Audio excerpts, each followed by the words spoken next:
இப்போலாம் fever 7 to 10 days வரை வருதுன்னு நிறைய பேஷண்ட்ஸ் வந்து சொல்றாங்க. அதுவும் வித்தியாசமான சிம்டம்ஸோட. நம்ம வாழ்க்கை எதை நோக்கி பயணமா போய்கிட்டு இருக்குன்னே தெரியலையே. தொண்டை வலி, காது வலி, காதுல இருந்து டிஸ்சார்ஜ், மம்ஸ் மாதிரி த்ரோட்ல ஸ்வெல்லிங், இப்படின்னு நிறைய பேர் வந்து டெய்லி வரதை நானும் பார்க்குறேன். என்னெல்லாம் பண்ணேன் அப்படின்றத நான் சொல்கிறேன், ஃபாலோ பண்ணிக்கோங்க. எங்கே போனாலும் ஒரு வாட்டர் பாட்டில் கேரி பண்ணிட்டேன், ஹாட் வாட்டர் வச்சுக்கிட்டேன். ஏன் அப்படின்னா வெளியில் உள்ள தண்ணி அவாய்ட் பண்ணணும் அப்படின்றதுக்காக. இன்னொன்று, தண்ணி தாகம் இருந்துச்சோ இல்லையோ நான் வந்து ஹைட்ரேட் நல்லா பண்ணிக்கிட்டேன். ஏன் அப்படின்னா கேள்விப்பட்டிருப்பீங்க, ஃபீவர் வந்தால் வேர்த்தா சரியாயிடும் சொல்லுவாங்க. அது அப்படி இல்லைங்க. வேர்த்துச்சு அப்படின்னா கண்டிப்பாக டீஹைட்ரேட் ஆகும், நம்ம ரொம்ப டயர்ட் ஆகும். அந்த இடத்துல நம்ம கண்டிப்பாக தண்ணி குடித்தா மட்டும்தான் நமக்கு வந்து மறுபடியும் ஒரு ஃபீவர் ஸ்பைக் பெருசாக வராத மாதிரி நம்மளோட பாடியை வந்து அது கூல் பண்ணவும் ஹெல்ப் பண்ணும். ஈஸி டைஜஸ்டபிள் ஃபுட், அதாவது இட்லி, கஞ்சி அது மாதிரி சாப்பிட்டுட்டா ரொம்ப நல்லது.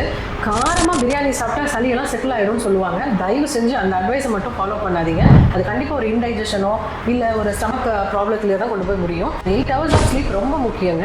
அதுக்கெல்லாம் மேலே முதல்ல உங்களோட ஃபேமிலி ஃபிசிஷியனை பார்த்து அது என்ன டைப் ஆஃப் ஃபீவர் அப்படிங்கிறத பார்த்து அதுக்கேற்ற மாதிரி ஒரு மெடிகேஷன்ஸ் எடுத்துட்டு நீங்கள் மேலே சொன்னது எல்லாத்தையும் ஃபாலோ பண்ணுங்கள். மேலே சொன்ன விஷயம்லாம் டெய்லி ஃபாலோ பண்ணணும்னு எனக்கும் ஆசை தாங்க.